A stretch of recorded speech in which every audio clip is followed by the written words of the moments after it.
Namaskar.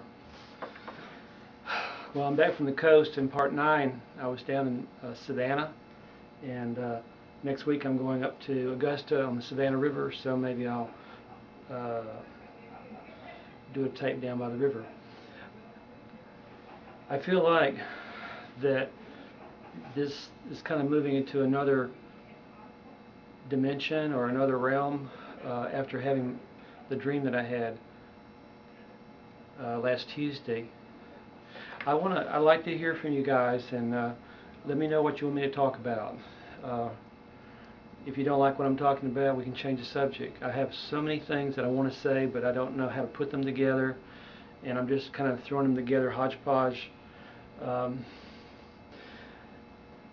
I was thinking that I would talk a little bit about books, because when I was a child, I just counted the days till I would be out of school, because I really don't like to study it. I really don't like books, and but before I ran into my Acharya Jagadeva, about the time that in the story I told you about seeing the orange cement truck symbolizing the love that's going to hold us all together.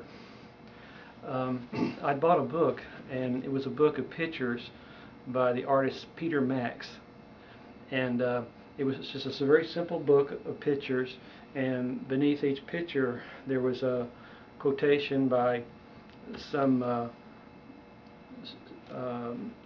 Einstein or some guru or someone who was saying something very profound and very universal. And at the time, my mind was not expanding yet, and my mind was very small. And I was sitting on my porch in Birmingham, looking through this little book. It's maybe 30 pages long, and reading at the bottom, trying to get some inspiration from it. But I don't know what I was thinking when I was reading these sentences. But as I was reading them, this old black man came. He seemed like he was 80 years old. He came walking along a back alley that came right along the porch of the house I was living by in Birmingham. And he looked up to me and he said hello, and I said hello to him. And he said, "What are you doing?" And I said, I'm reading this book." And he said, "Can I come see?" I said, "Sure." And so he walks around and came up the front steps, and we sat together on the front porch. And he took the book, and I showed him the book, and I showed him the sentence, and he read the sentence, and then he gave me a short discourse or meaning of the sentence. And then he would turn the page, and he would read the sentence, and then he would give me another discourse or meaning of the sentence. And after he finished, he left, and he walked away. And I met him one other time in a grocery store, and I helped him with his groceries and cart. And I remember him telling me that a friend is the most valuable thing that you can have. And I didn't realize what was going on at the time. Another interesting story about a book is, after I was initiated, I went to down to New Orleans to retreat. I think Jatishwananda was in Birmingham, and he needed to go down, and I decided that I would go. And so we loaded up my Volkswagen and we took off, and we got down there, and I didn't know too much about any of Baba's books. And I went to a table where there were a lot of his books. I started looking at them, and there were books. There were books like this. They were pretty big and thick and stuff, and I really didn't like to read.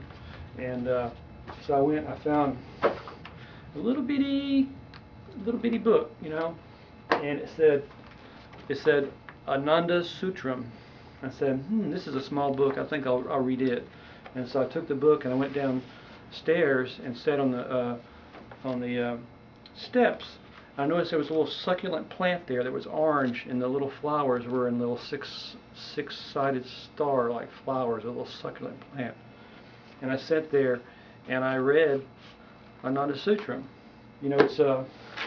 it looks like this. It has the sutras, and then it would have a small paragraph between each one. It was very short, and I read it, and I don't know what I was thinking, but I read it. And now, I studied and studied and studied and studied, and still can't get it. But at the time, I thought I understood it. So that's it. That's the stories about reading books. One other thing though I want to tell you. This is very, very, very, very interesting. Especially that I don't like to read. I remember I was back in Birmingham and I took a book. I think it was Suasita Samgraha Part 4, and I was reading the book and I was really relating to it. And at some point, I'd been feeling the guru in my life, but I didn't know who he was. Like maybe I was walking through the forest and I would have a thought that I shouldn't have, and then I would stump my toe on a root, and I would go, oh, I shouldn't have been thinking that, and I stumped my toe on a root, and that's God telling me that, But I didn't know I didn't know what what was happening. And so I was reading this book, and as I was reading the book, I had the realization that the author of this book was that person, was that friend that had been with me all my life, and that it wasn't something that just came to me and stumped my toe on a root, and I didn't know where he was. There he was, and I turned a page. His name is Anandamurti. His name is Anandamurti, and I just think that's a very playful and a very funny way for Baba to reveal himself to me, because you'd really have to know me to understand how totally unexpected that would be, the way that I would recognize my guru. Okay, namaskar.